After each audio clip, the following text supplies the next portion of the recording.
Kick off with those reserves data that was out a short while ago, coming in at $46.03 billion versus $44.7 billion. And it seems that most market participants had in fact predicted something close to that region. So it seems smack bang in line with what most markets analysts had expected to come through. Does this mean that the Reserve Bank is starting to put the brake pedals on reserve accumulation? What can we read into these numbers? Well, if you look at the foreign exchange reserve accumulation, there has been some increases, but I think a large part of that increase was related to revaluation adjustments on the back of the fact that the dollar depreciated against most major currencies. So there was some revaluation effects coming through there. We do expect that the Reserve Bank will continue with its accumulation pattern on the back of the fact that the currency may present itself with that.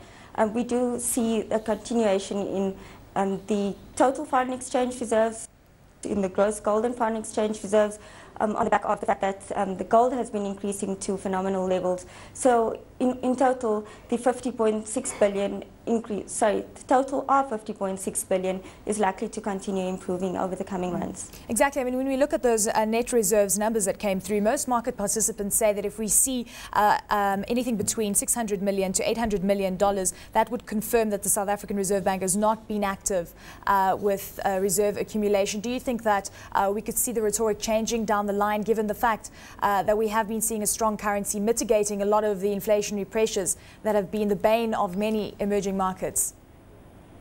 Indeed, I do think that that could be the case, but as I mentioned earlier, if the opportunity does present itself, the Reserve Bank is likely to step in and accumulate those reserves. We have seen that in the past, but we do have to bear in mind that the Reserve Bank has indicated that they're not in the position to influence the currency, and that's not the reason why they would be doing that. Let's touch on the manufacturing data that's set to be released later on this week. A forecast of 0.7% increase for March, and the previous reading came in at 2.3%. So we are expecting a slight softness for the month of March, it seems. Yes, we are. We're expecting March to really ride on the coattails of the PMI data. If we recall, we saw the PMI moderate during the, March and April. So we do expect manufacturing production to take a similar, to drive a similar path. In the PMI numbers, we saw the business activity component of the index moderate slightly, the new sales orders as well as the expected business conditions. So there is some concern that the manufacturing sector is running a bit out of steam, but the numbers are still positive, and we shouldn't detract from the fact that growth is still going ahead.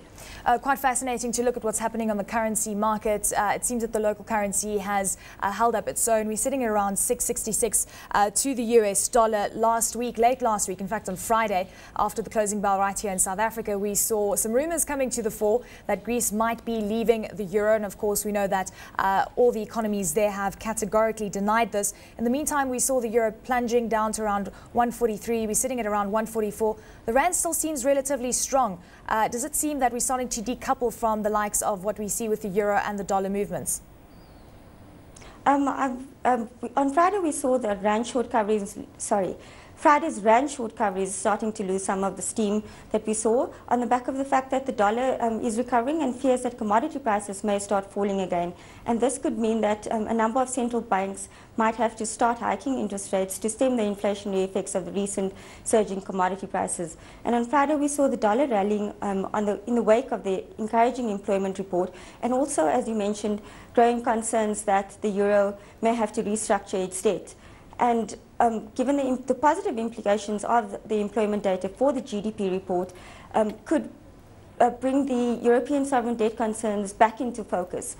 And given that the market has been bearish on the dollar over this year, a market positioning might possibly be ripe for further dollar recovery. As far as the rand is concerned, we see a trading range of about 663 to about 673 in the run-up to the MPC on Friday. Anything particular that you're expecting from South African Reserve Bank Governor Jill Marcus? It seems that consensus is we won't see any real movement, but of course a lot of news coming through on where we stand on inflation and growth as well. I don't think that the Reserve Bank is going to change rates. Our forecast is for the repo rate to remain at 5.5%, particularly on the back of the fact that not much has changed since the last meeting. We are seeing production up. We are seeing oil prices retreating, but we also saw the employment numbers coming lower than expected. We do expect that the Reserve Bank to possibly indicate that the risk to the inflation outlook may be changing and rising to the upside. So that is a bit of a concern, but we do expect them to keep interest rates on hold on Thursday.